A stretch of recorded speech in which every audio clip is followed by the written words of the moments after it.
I'm Mike Yeoman's time for Digital Ideas, and we're on the phone with Roland Mestric from Alcatel-Lucent. And we're going to talk about one of my favorite technologies, the DVR. But more specifically, Roland's going to talk to us about Network DVR.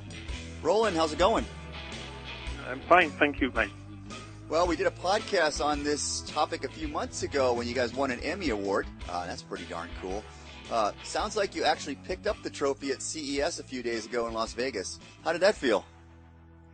It felt good, really good, yes. We got this Emmy Award ceremony that happened during the Consumer Electronics Show at CES in Las Vegas. So we have received this, finally this Emmy for our contribution to the development of Network DVR technology. And so for those who have been to CES this year, they would have realized that Network DVR was really a hot topic. With a lot of Network DVR products and many operators also announcing plans to launch commercial services for Network DVR.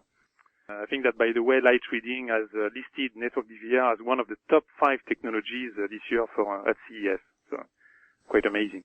Sounds like some real potential. So what are the benefits of cloud or network DVR? I know we're using both terms for end users and service providers. Yeah, so before going into the benefits, maybe just a few words about what Network DVR is doing. So the basic idea of Network DVR is that we take the storage piece of the set-top box or the DVR which are into the home, and we put this storage into the network so that people can record their TV programs into the network.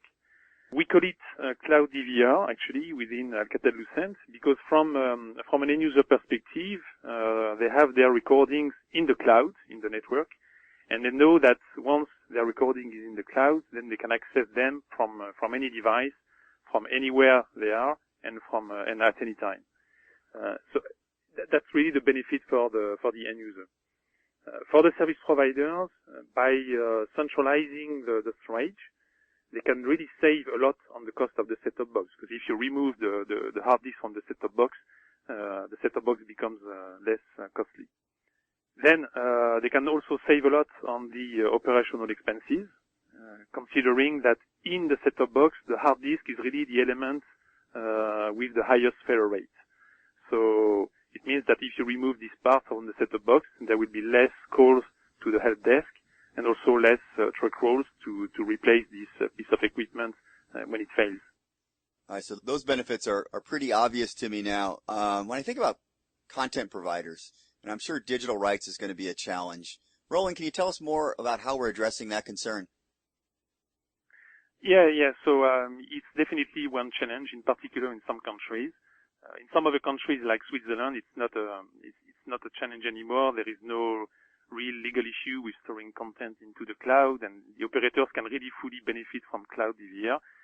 But unfortunately, it's not the case everywhere. I really believe that to move forward with Cloud DVR in other countries, the content providers and the content owners, they really need to understand and to realize the benefit for them of this technology. So we talked about the benefits for the service providers and for the subscribers. But content owners can also benefit from this technology. So if you think about it, it took them some time already to accept the home-based DVR.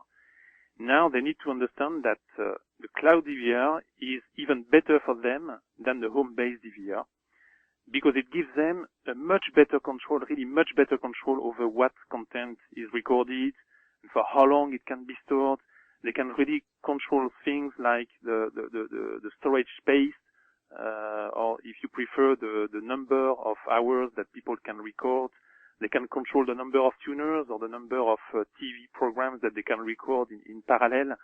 All these things can be better controlled when the storage happens into the cloud compared to home-based storage. So I think that once this technology is well understood by all the players in the industry, I'm quite confident that it will be widely accepted. So really the sky looks clear for Cloud DVR. You remind me of an article you just wrote on our tech scene, right? On that, what was the title of that article? I think that That was more or less the title, yes. The sky looks clear for Cloud DVR. Yeah, we also have a white paper or two on that topic on the Alcatel-Lucent website. Roland, thanks for your time today and congratulations. Thank you, Mike. This was my pleasure. That was Roland Mestric from Alcatel-Lucent. This has been Digital Ideas. Thanks for tuning in.